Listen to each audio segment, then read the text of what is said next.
tough times I've been going through, some tough times and I'm overdue. So what's up? Kamusta? Ayos ba tayo dyan? So nandito tayo ngayon sa may Mitsukushi San Rafael branch sa bago nilang office. So para sa update natin dito sa motor na to ng Euromotor Sport E110. So umpisa na natin yung vlog ngayong araw na to. Ayos na ayos yan. I feel like something's missing. My life's a little dull, think I have a condition. Everything I do, I just feel like I'm existing. I'm in a bad mood and there ain't no point resisting. My mind is on a mission to make me feel different. I don't wanna listen, but it's hard when it's... So nandito tayo ngayon sa may bagong Mitsukushi branch, okay? Pero lumipat lang naman sila. Ito yung San Rafael branch dahil last time nandun sila sa may dulo na yun. Makikita nyo sa pababa na yun. Doon sila galing, tapos lumipat sila rito. Pero mas maganda yung area nila. Tapos katabi lang siya ng microbike. Minsan nagpa-vlog tayo dyan. Pero ayan. So ayan, may update din tayo rito. Meron tayong nakita ulit dito na Euromotor Sport E110. So ito yung kulay black. So last time, doon sa may Malolos, meron tayong nakitang kulay blue, yung decals. So iba lang yung decals na ito. Pero same sila nung style, iba lang din yung kulay na ito. So, walk around pa rin natin itong kulay black na to. Ikot ko rin kayo dito sa mga unit nila rito. Tapos doon sa likod, meron din sila, maluwag din. So, ikot ko kayo dito sa bago nilang branch para at least malaman nyo na lumipat na sila. Okay, ito, along highway lang naman. Ito yung papuntang San Miguel or San Rafael or Bulac. Ito naman papuntang Pulilan or Baliwag. Yan. Kaya na nga, punta tayo rito, walk around natin saglit, and then ikot ko kayo dito sa branch nila. Let's go! So yun na nga, sa kanyang headlight is bulb type pa rin naman to. Aggressive yung looks dito. Sporty looking, talagang sa pangalan pa lang, sporty na talaga. Maliit lang yung kanyang head. Diba yung pinaka-ulo niya. Tapos naka-telescopic fork tayo. And yung front fender niya, is flexible yung mga ginamit ni Euromotor dito para sa kanyang mga fairings or sa mga plastic dito. So, sa brake niya, sa harap, is naka-drum brake tayo rito, naka-wide spoke tayo rito, Yuanshin yung kanyang brand, and yung size dito ay 2.5 by 17. So, air-cooled pa rin naman to, and Euro 3, aggressive looking pa rin yun nandito, side na to. Dito sa may pang-araro niya, kita pa rin natin yung ating makina rito. 110cc. So sa tipid, ito isa to sa mga matipid. Kahit sabihin natin carb type to, matipid to kasi 110cc lang to. So sa kanyang kickstart, meron pa rin naman, di pa rin naman inaalis ni Euromotor kanyang foot peg, combination ng metal and rubber. Yan. So sa kanyang rear brake pedal, malapad to. Okay, yung alloy na ginamit maganda. Yung body design, makikita mo yung quality din dito eh. Nagandahan ako dito sa itsura ng decals niya. Hindi siya mukhang sabog, no? Tamang-tama lang, tsaka maganda rin sa mata. Naka-swing arm. Dito naman yung suspension is naka-dual shock tayo rito, hindi siya adjustable. And ito yung swing arm niya. Naka-drum brake din dito sa likod, naka-wide spoke din tayo rito. Ang size dito ay 2.75 by 17. And yung style ng ating tambucho, wala siyang cover. Yan. So para sa font dito sa side na to, maganda yung font na ginamit dito para sa sport. You know, tapos dito sa grab bar, simple lang yung grab bar na ito. Yan. Pero aggressive yung ating taillight dito. Yan o. Bulb type pa rin naman niya, pati yung signal light niya is bulb type din. And yung kanyang reflector, meron tayo rito sa likod. Malapad yung ating rear fender. Yan, flexible din, tsaka matte finish. Kakaiba yung texture nung sa rear fender niya. Ito sa side, binubuksan yung ating upuan. Ayan, naka-open na yan. And meron tayo rito ang chain cover. Sa kanyang sprocket size is 38T. Then sa kanyang shifter is naka-dual head shifter tayo rito. Maganda rin yung style. Yung foot pegs niya is hindi rin siya napiflip, combination ng rubber and metal.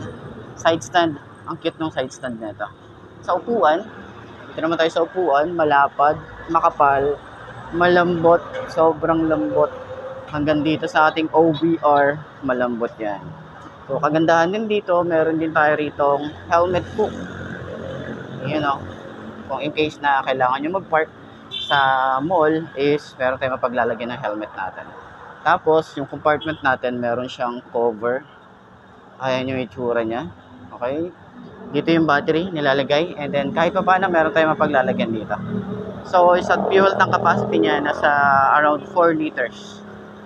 Yan. Pero wala siyang cover dito. So, sana dito maglagay si Euromotor ng cover. Ayan. So, naka-naked handlebar tayo rito. And, tingnan nyo naman. Ganda ng paint job dito. Ganda ng quality ng paint. And sa mga switches niya, ordinary plastic na ginagamit ni Euromotor. So, dito sa side is naka-quick throttle na tayo. Switches niya lang dito, electric starter. Sa grip niya, makapit din to. Yung throttle, sobrang babaw. Kanyang lever, yun know, front brake. Ayan, malapad siya. Then, lagayan ng side mirror. Dito naman sa side na to is naka semi-automatic tayo rito. Hindi naman naglabas si Euromotor ng declutch nito.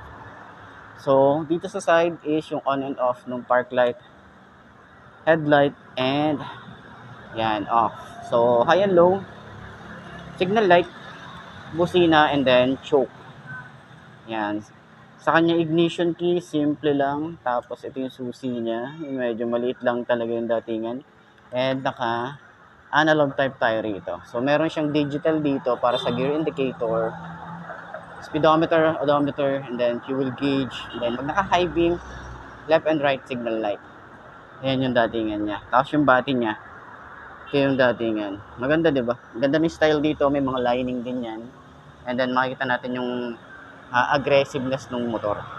I feel like something's missing. My life's a little dull, think I have a condition. Everything I do, I just feel like I'm existing. I'm in a bad mood and there ain't no point resisting. My mind is on a mission to make me feel different. I don't wanna listen, but it's hard when it's persistent. Darkness is gripping, quicksand sifting. I've been sinking into this pit for a minute. Tough times, I've been going through some tough times, and I'm overdue. A good sign, maybe something new. Some good times, give me any clue. Cause I don't wanna be left over. I just wanna know how it feels to have closure. Tough times. So, ayan, sakyan naman natin. Masyado nyo akong tinitingala dyan, no? Sakyan natin yung motorcycle. 5'2" yung aking height. Para dun sa mga kukuha nito. Ayan. Pag naka-side stand, maganda siyang i-side stand kasi hindi siya yung mukhang matutumba kapag sinide stand mo. Pero yan nga, abot natin to kasi 5'2" yung ating height. Medyo mababa lang yung clearance niya. Hindi naman tayo ganun ka-ating kaya dito. Kasi na-try na natin yung last time dun sa may Malolos. Yan. Sobrang tingkad. Ay, hindi naman tayo ganun katingkad, pero manageable naman siya. Ganyan tsura natin. Diba? Turning radius. Ayan, malawak pa siya.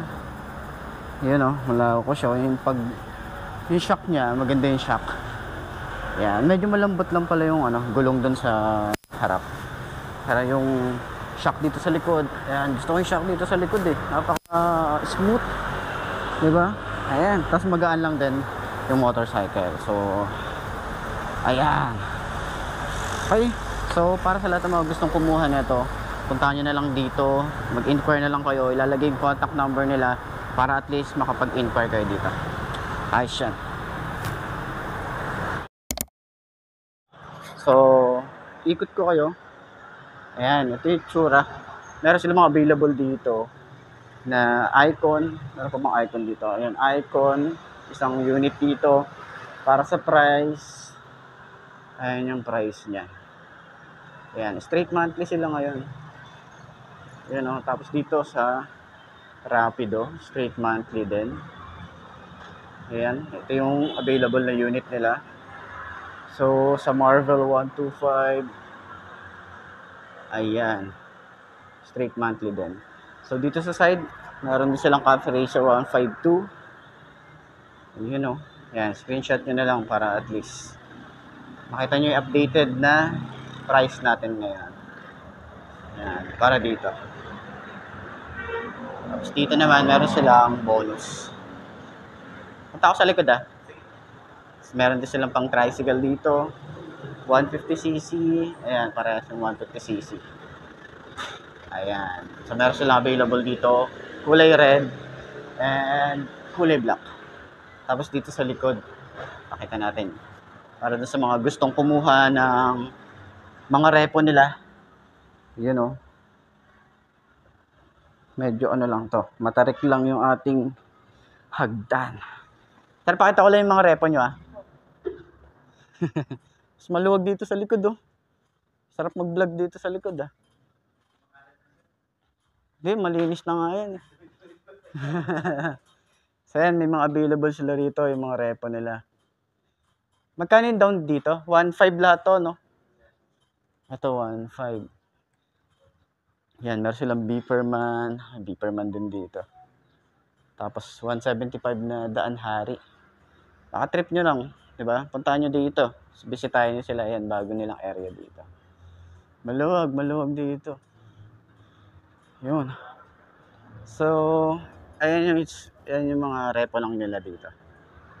So, bago lang din kasi to, kaya medyo wala pong masyadong motorcycle. Pero, soon, dadami din yan. Okay.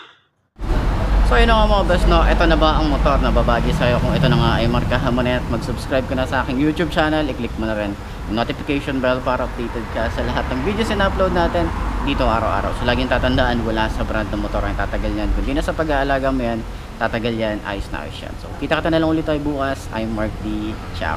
Maraming salamat sa inyo. Bye-bye.